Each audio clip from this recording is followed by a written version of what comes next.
Get ready with me while I go over the things we wish we would have known before double mastectomy. I'm gonna try my best to make this into one video, but it may be a couple parts. I need to maximize it on both this social media and the other one. So if you're not following me already on here, go ahead and follow me on here and on all my social media platforms. Now, I do want to disclose that this is just my experiences and the experiences of others who have commented on a social media post, and is not to be taken as medical advice or over your doctor's orders. Everything that we are recommending today, please run it by your doctors and your care team. Now that that's out of the way, let's get into it. First and foremost, prior to a double mastectomy, I say commemorate your breasts as they currently are, whether that's a photo shoot or doing a cast. I opted for both. Now, I did try my best to link as many products that I will be talking about as possible on Amazon. I don't give exact products, I just have several different products that are listed in my Amazon list of mastectomy must-haves. So hopefully you can do your research on which ones you think are best, but if you just want to go ahead with the ones that I've done research on, they're all listed for you. This is my cast. Now, it's not finished, even though it's been over 2 years, but at least got it done the night before surgery. Some recommended writing a letter to the cancer, your body, yourself prior to, and I kind of love that. Another recommendation is going to therapy before and after. You're going to be going through a very big physical alteration.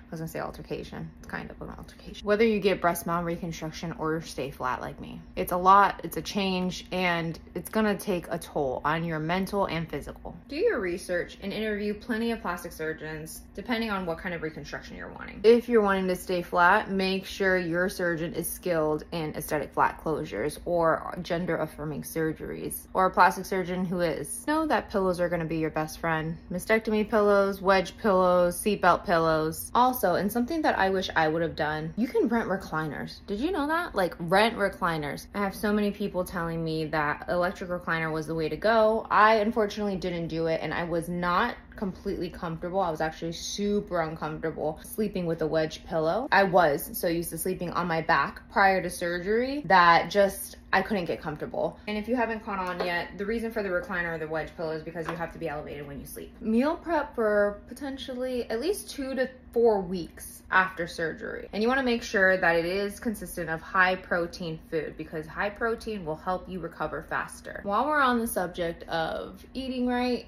it's best to work out prior to surgery. If you're lucky enough to not have drains, this isn't going to be for you. But for those of us who unfortunately had to deal with drains, which in my opinion, the drains were the worst part, and stripping them, you're going to need drain carriers, whether that looks like shirts that have drain pockets inside of them, or a belt that has drain carriers, and you're gonna need a shower belt as well, or a lanyard that you can pin your drains to. And while we're on the conversation of drains, you're gonna want to get alcohol wipes to help strip your drains easier. Somebody recommended hand sanitizer on here. I used alcohol wipes towards the end, and it made my life so much easier because of the fact that they are this, like, I don't know what material they are, but it with your fingers and the rubber, I guess, of it, that it just is hard to drain. So you want to make sure you have some type of lubrication for it. You're also gonna need a journal to record your output of your drains as well as your medication daily. Do physical therapy as soon as possible. Obviously,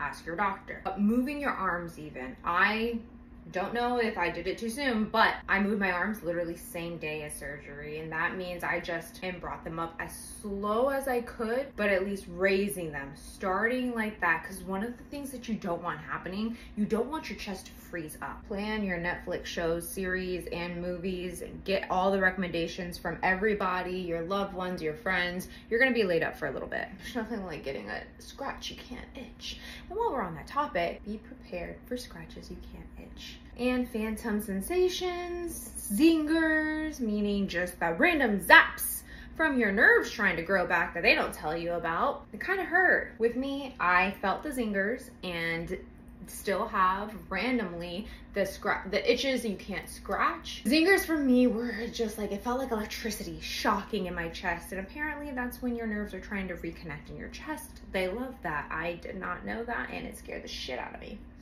Also, phantom nipple sensation is a thing. Spoiler alert, you will lose nipple sensation. You will also be numb.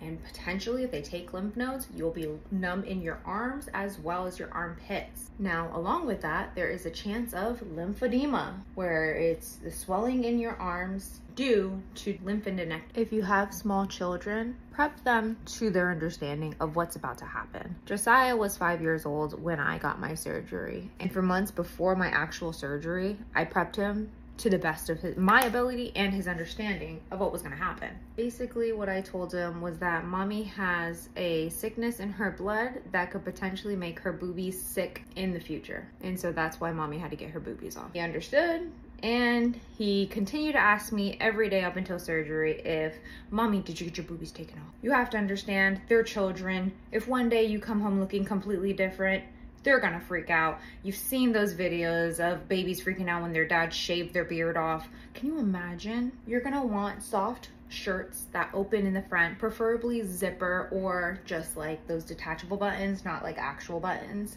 and that have drain pockets inside. That's what you're gonna live in for quite a while. And loose pants that are easy to get up and down. Get a bidet. Just take my advice and get a bidet. It's easier to clean yourself with fully, because trust me, range of motion in your arms is going to be very limited. Speaking of the bathroom, stool softeners. Your pain meds are going to make it a little difficult to use the restroom.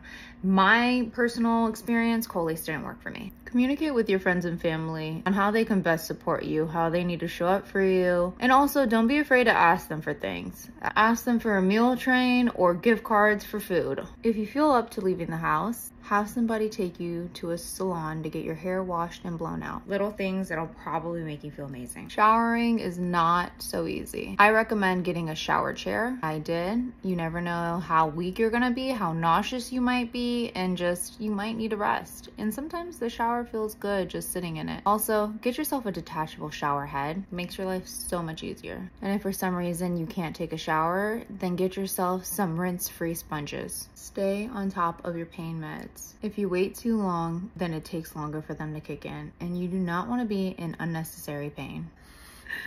Tart cherry juice and pineapple juice for inflammation. Recommended is to start drinking the pineapple juice prior to surgery. Water. You're gonna want to keep hydrated, so having a nice little cup, big cup, maybe if your hospital sends you home with one of those cups, fill it with water, keep it by your side. Know your incision options. I was not given any choice on how my incisions were placed on my body, but apparently there are a lot of different incision options. I don't know if I'm gonna say this right, but boron arnica gel for pain. Again, ask your doctor before doing anything I'm recommending or somebody else has recommended. Somebody recommended reading the book Flat and Happy by Katrina Van Dam if you're going flat. Put everything you need at arm's reach and everything you use on a daily basis in a cart that's easily accessible to you. Things like your phone charger, your medication, your journal, your water, your books, your alcohol wipes for your drains, any type of snacks. Comfy house socks and slippers. You need to be walking around as soon as possible within reason. You want to make sure that you're not going to slip. Know your binder options. Most of the time they just send you home with this hideous floral Velcro binder that really isn't good for much if you're staying flat. I got myself a transitional binder, and it is a little controversial because some people in the trans community have let me know that because my binder secured on the side that it wasn't good for your ribs. I didn't have any problems with it. There is just back and forth debate about that, so do your research, ask your doctors. Once you can, treat your scars. I used a combination of silicone scar tape by Nuvidermis and bio oil. However, for my next revision surgery, there's this new product that I'm gonna try out. Most importantly, give yourself grace. Allow yourself to rest, and just know it's gonna take time. It's gonna take time to heal, it's gonna take time to recover, and it's gonna take time to feel like yourself again, because you just endured a battle that not many say that they have, and you've made it out the other side such a badass. Of course, remember, you're not alone. Welcome, baddie.